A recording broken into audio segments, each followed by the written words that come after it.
সাংবাদিক বন্ধুসকল, ইতিমধ্যে আপোনালোকে দেখা পাইছে বিৰোধী ঐক্য মঞ্চ অসমৰ আমাৰ 18টা ৰাজনৈতিক দলৰ নেতৃবৰ্গ আৰু আমাৰ বিৰোধী ঐক্য মঞ্চৰ ইণ্ডিয়া এলায়েন্সৰ সাংসদসকল, আমাৰ বিধানসভাৰ বিৰোধী দলপতি প্ৰমুখ্যে আমাৰ নেতৃবৰ্গ আজি আমি এক সাম্প্ৰতিক ৰাজনৈতিক পৰিস্থিতি সম্পৰ্কত আলোচনাত মিলিত হওঁ। আজিৰ সভাই অসমৰ মুখ্যমন্ত্ৰীৰ যি উৎকট, উগ্ৰ আৰু মৌলবাদী ধ্যান ধাৰণাৰে অসমৰ ৰাজনৈতিক সামাজিক গোটেই পৰিস্থিতি সাম্প্ৰদায়িক বিভাজনৰ ৰাজনীতিৰে আমাৰ মাজত এক অশান্তি সৃষ্টি কৰিবৰ কাৰণে, ভাতৃঘাতী সংঘৰ্ষ সৃষ্টি কৰাবৰ কাৰণে যিধৰণে উৎকট, উগ্ৰ, অসাংবিধানিক, বেআইনী ব্যৱহাৰ, বেআইনী আচৰণ তেওঁ দেখুৱাই আহিছে, তাক লৈ পেলাই আমাৰ এই বিৰোধী ঐক্য মঞ্চ অসমৰ প্ৰত্যেকটো দল, প্ৰতিগৰাকী নেতা আৰু আজি সভা যথেষ্ট চিন্তিত,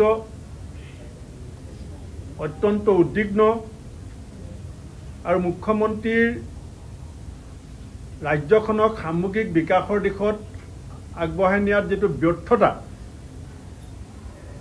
আৰু তেখেতৰ পৰিয়ালৰ যি ব্যাপক দুৰ্নীতিৰ বিষয়টো অসমৰ ৰাইজৰ মাজত সাংঘাতিকভাৱে চৰ্চাৰ বিষয় হৈ পৰাৰ সময়ছোৱাত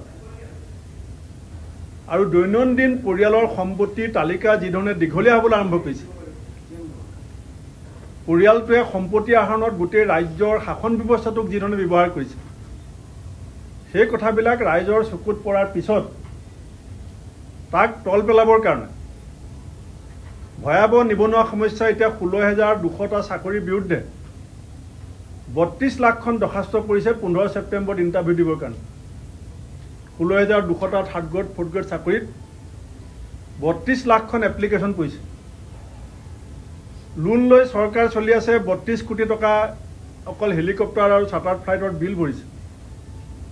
এই কথাবিলাক তল পেলাবৰ কাৰণে কেৱল ব্যক্তিগত নিজৰ পৰিয়ালটোৰ দুৰ্নীতিৰ তালিকাখন ঢাকি ৰাখিবৰ কাৰণে মুখ্যমন্ত্ৰীৰ এই ধৰণৰ সাম্প্ৰদায়িক, উচতনিমূলক,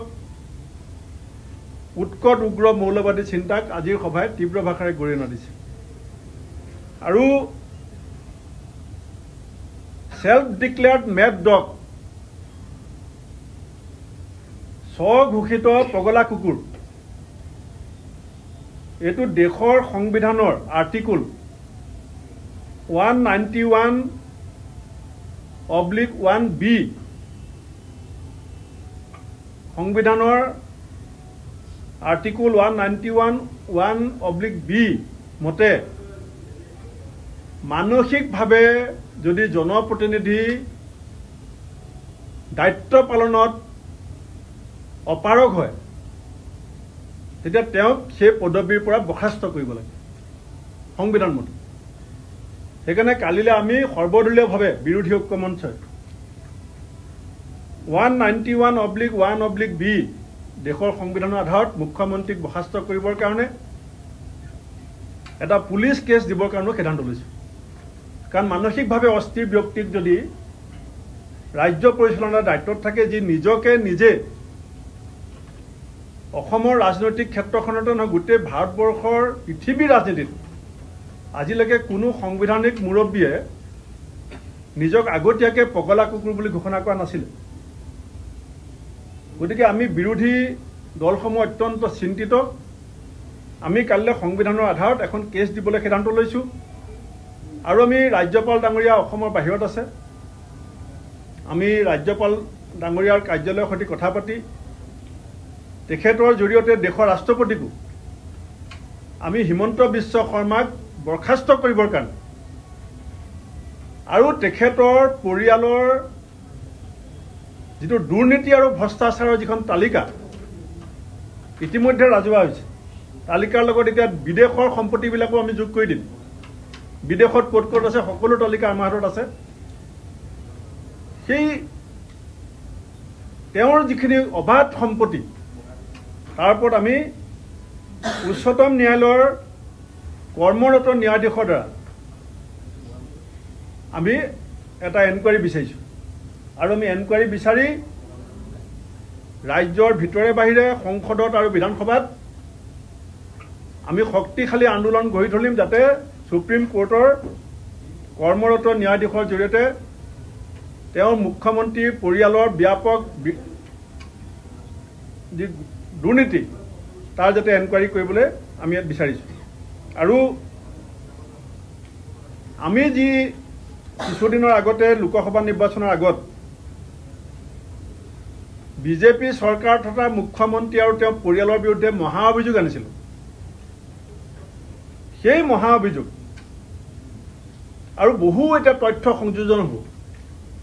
সেইকাৰণে মহা অভিযোগৰ নতুন সংস্কৰণ য'ত তেওঁ নতুনকৈ আহৰণ কৰা দুৰ্নীতিৰ সেই সম্পত্তিবিলাকৰ তালিকা অন্তৰ্ভুক্ত কৰি আমি মহা অভিযোগৰ নতুন সংস্কৰণ নতুন সংযোজনৰ সৈতে অতি সোনকালে আমি ৰাইজৰ আগলৈ লৈ যাবৰ কাৰণে সিদ্ধান্ত লৈছোঁ। আৰু লগতে আমি বিভিন্ন সংগঠনে এই বৰ্তমান সাম্প্ৰতিক পৰিস্থিতিত যাতে মুখ্যমন্ত্ৰীৰ উচতনিমূলক বক্তব্য, কেতিয়াবা তেখেতে কয় উজনি অসমৰ মানুহ আহি পেলাই গুৱাহাটীত একদম মিয়া শেষ কৰি দিব পাৰিব, কেতিয়াবা কয় বসুন্ধৰাত দুইত মিয়াসকলক চৰৰ মাটি ঘূৰাই দিয়া হ'ব, কেতিয়াবা মিয়াসকলৰ সৈতে নগাঁৱৰ জেগাই জেগাই গৈ বিহু নাচে ভোট লাগে বুলি কয়। আজি এই যিটো মুখ্যমন্ত্ৰীৰ চৰিত্ৰ, আজি এটা কালি এটা হাফ হৈ পেলাই খুটি বেজ হৈ যাৰে বন্দত চহী কৰিবলৈ চেষ্টা কৰিছে। যিসকল জাতীয় সংগঠনৰ নেতৃত্বই বন্দত চহী কৰিছে ভৱিষ্যতৰ দিনত সেই চহীটোৱে তেওঁলোকৰ জীৱনলৈ কিমান সাংবিধানিক আইনী বাধা সৃষ্টি কৰিব পাৰে। চাকৰি বাকৰি বিভিন্ন চৰকাৰী সুবিধাৰ পৰা তেওঁলোক যে বঞ্চিত হ'ব, এই বনখন যে তেওঁলোকৰ ভৱিষ্যত জীৱনত যে এখন ডাঙৰ হেঙাৰ হ'ব। আৰু এই গোটেই ষড়যন্ত্ৰটোত মুখ্যমন্ত্ৰীগৰাকী কি ধৰণে জড়িত সেই কথাখিনি মই জাতীয় সংগঠনসমূহকো গভীৰভাৱে উপলব্ধি কৰিবৰ কাৰণে চিন্তা কৰিবৰ কাৰণে মই আহ্বান জনাইছোঁ। আমাৰ বহুকেইজন নেতা মাননীয় সাংসদ আমাৰ দলপতি আছে, বিভিন্ন দলৰ নেতাসকল আছে, কিছু বক্তব্য তেখেতসকলেও ৰাখিব। মই এইখিনি আৰম্ভণি কৰিছোঁ। শ্ৰদ্ধাৰ সাংবাদিক বন্ধুসকল, বিৰোধী ঐক্য মঞ্চৰ সন্মানীয় সভাপতি তথা প্ৰদেশ কংগ্ৰেছৰ সন্মানীয় সভাপতি ভূপেন বৰা ডাঙৰীয়া, প্ৰতিটো দলৰ সন্মানীয় সভাপতি আৰু ৰাজ্যিক সম্পাদকসকল, আমাৰ আজিৰ এই সভাত বিশেষভাৱে উপস্থিত থকা তিনিগৰাকী সাংসদ অজিত কুমাৰ ভূঞা ডাঙৰীয়া, প্ৰদ্যুৎ বৰদলৈ ডাঙৰীয়া, ৰকিবুল হুছেইন ডাঙৰীয়া, বিৰোধী দলৰ দলপতি দেৱব্ৰত শইকীয়া ডাঙৰীয়া, মই আপোনালোক সকলোকে এই সংবাদ মেললৈ মই উষ্ম আদৰণি জনাইছোঁ। আপোনালোকে সকলোৱে জানে যে অসমৰ পৰিস্থিতি অতি ভয়াৱহ, এক অতি ভয়াৱহ সাম্প্ৰদায়িকতাৰ জাল মেলি দিবৰ কাৰণে অসমৰ মুখ্যমন্ত্ৰীয়ে বিভিন্ন ধৰণৰ কূট কৌশল আৰু ষড়যন্ত্ৰ ইতিমধ্যে আৰম্ভ কৰিছে। আৰু সমগ্ৰ অসমৰ মানুহৰ মাজত কেৱল মাত্ৰ হিন্দু মুছলমানৰ নামতেই নহয়, আন সম্প্ৰদায়সমূহকো লক্ষ্য কৰি জাত পাত ধৰ্ম বৰ্ণৰ নামতো এটা বিভাজনৰ ৰাজনীতি আৰম্ভ কৰা আমি সকলোৱে দেখিবলৈ পাইছোঁ। আৰু ইয়াৰ মূল লক্ষ্যটোৱে হ'ল, যিহেতু তেওঁ শেহতীয়াকৈ দেখিলে 2024 চনৰ নিৰ্বাচনত যে তেওঁৰ গোটেই আহি থাকিব লগা দিনসমূহত তেওঁৰ সান্দহ খোৱা বালি তল গৈছে, তেওঁৰ পত্নীৰ তেওঁৰ পুত্ৰৰ পৰ্বতসম দুৰ্নীতি স্বজনতোষণে তেওঁক ভয়াৱহভাৱে সমাজ জীৱনত এটা বেয়া পৰিস্থিতিলৈ লৈ গৈছে। তাৰ মাজত তেওঁ মানুহৰ মাজত সাম্প্ৰদায়িকতাৰ বিষবাষ্প বিয়পাই দিবৰ কাৰণে উঠি পৰি লাগিছে আৰু অস্ত্ৰ হিচাপে লৈছে বিভাজনকামী মন আৰু মানসিকতা তৈয়াৰ কৰিবৰ কাৰণে চিন্তা চৰ্চা কৰিছে।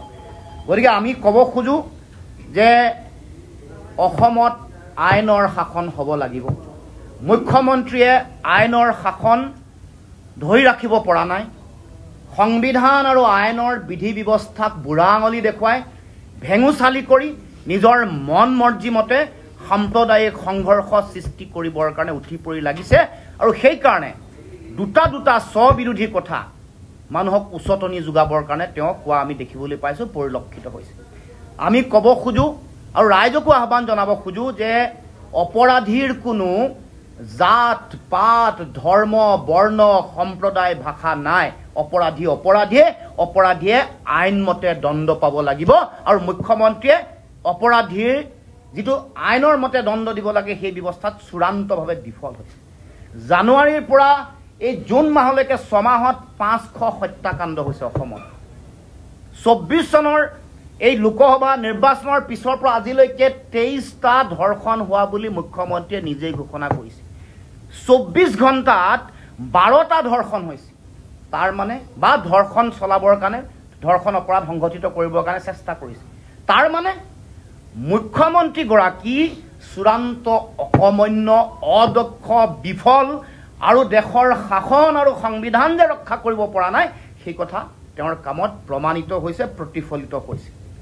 গতিকে আমি বিৰোধী ঐক্য মঞ্চই ক'ব খোজোঁ যে দেশৰ নাগৰিকৰ, অসমৰ নাগৰিকৰ অধিকাৰ সুৰক্ষিত হ'ব লাগিব।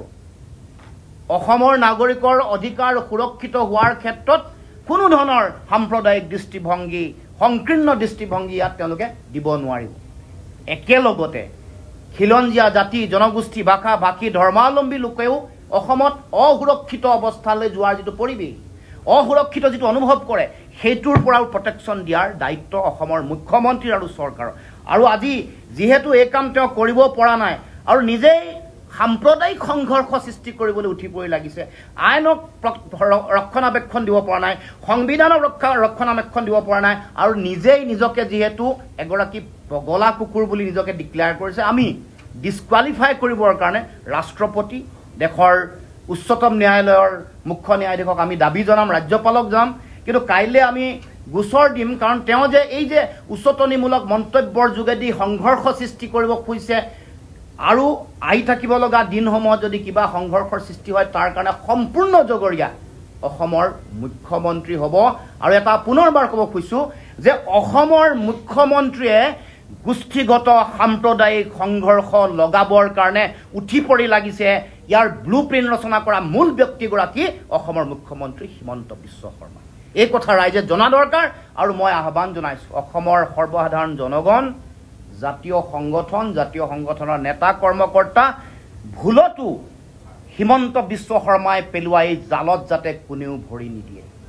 ভয়াৱহ ভয়ংকৰ পৰিস্থিতিৰ পৰা সেইকাৰণে উজনি নামনি হিন্দু মুছলমান সম্প্ৰদায় ভেদে বিভাজনৰ ৰাজনীতিৰ বীজ সিঁচি দিব খুজিছে। দেশৰ এখন সংবিধান আছে, সংবিধান মতে নাগৰিকে পাব লগা প্ৰাপ্য অধিকাৰ, সম অধিকাৰৰ সকলোৱে হক আছে আৰু সকলোৱে পাব লাগিব। এই অধিকাৰ কাঢ়ি লৈ যোৱাৰ কোনো অধিকাৰ না মুখ্যমন্ত্ৰীৰ আছে না তেওঁৰ এজেণ্টৰ আছে। এই কথা আমি কেতিয়াও গ্ৰহণ নকৰোঁ আৰু এই কথা আমি সমগ্ৰ অসমৰ ৰাইজক ক'ম। আৰু আহি থাকিব লগা দিনসমূহত তেওঁৰ যিবোৰ এই সম্পত্তিৰ যিটো পাহাৰ তেওঁ গঢ়িলে, যিবোৰ কথা মানুহৰ মাজলৈ যোৱাৰ লগে লগে তেওঁৰ যিটো অৱস্থা বেয়া হ'ল, পুতৌ লগা হ'ল, এইটো ঢাকিবৰ কাৰণে তেওঁ এই আৰম্ভণি, তেওঁৰ এই চিন্তা চৰ্চা। গতিকে আমি এই কথা বতৰাবোৰকো পুনৰ ৰাইজৰ মাজলৈ লৈ যাব খুজিছোঁ। তেওঁৰ যে এই চেনেল, তেওঁৰ যে নিউজ লাইভ, টাইম 8, নিয়মীয়া বাৰ্তা, ৰং চেনেল, আইনাৰ যে মালিক, ৰামধেনুৰ যে মালিক, নৰ্থ ইষ্ট লাইভৰ যে মালিক, আৰু কাঞ্চনজুৰি বাগানৰ বিভিন্ন বাগান, বন্যা স্কুল, আন বিভিন্ন ৰিজৰ্ট, সকলো এইবোৰ যে কথা, এইবোৰ যে বিশাল সম্পত্তি যে গঢ়ি তুলিছে, পত্নী আৰু পুত্ৰই যে 17টা বেআইনী কোম্পানীৰ যোগেদি মানি লণ্ডাৰিং কৰিছে, এইবোৰ কথা ৰাইজৰ মাজলৈ লৈ যাব লাগিব। কেনেকৈ গল্ডেন থ্ৰেডৰ যোগেদি আমাৰ বস্ত্ৰ উদ্যোগটো ধ্বংস কৰিব খুজিছে, মেকডনাল্ডৰ কেনেকৈ মালিক হৈছে, কেনেকৈ গ্ৰীণ বাছতো হাত দিছে, কেনেকৈ ইন'ভাটো হাত দিছে, এইবোৰ কথা বুজাব লাগিব। আৰু এইবোৰ কথা যেতিয়া জুলুঙাৰ মেকুৰী যেতিয়া ওলাই পৰিছে তেতিয়াই সাম্প্ৰদায়িকতাৰ বীজ সিঁচি দিব খুজিছে। এইটো গ্ৰহণীয় নহয়, গ্ৰহণ কৰা নহ'ব। অসমৰ সমাজ জীৱনে, জাতীয় জীৱনে কেতিয়াও গ্ৰহণ কৰা নাই। এইখন দেশত মনত ৰাখক, হিমন্ত বিশ্ব শৰ্মা ডাঙৰীয়া মনত ৰাখিব, এইখন শংকৰ আজানৰ দেশ, এখন স্বৰ্গদেউ চাওলুং চুকাফা আৰু মহাৰাজ নৰনাৰায়ণৰ দেশ।